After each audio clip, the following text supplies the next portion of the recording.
how can you enable the vanish mode in Instagram on iPhone? Let's get started. If you are first time on Foxtecc, subscribe to this channel so you do not miss anything important. Anyways, you can open up your Instagram chats as usual, and as you can see, you have to be like at the bottom of the messages right there.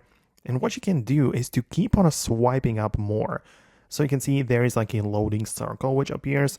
You keep on sliding up until it gets like full, right? Then the whole thing, the message and the circle turns blue.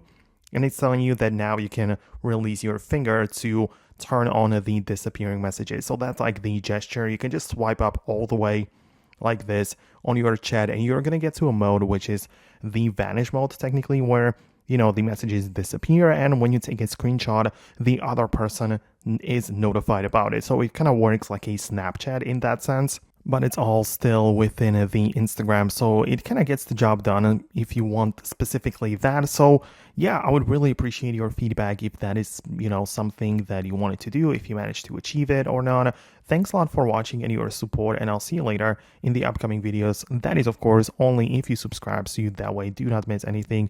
Thanks a lot for watching, and I'll see you later in the upcoming tutorials.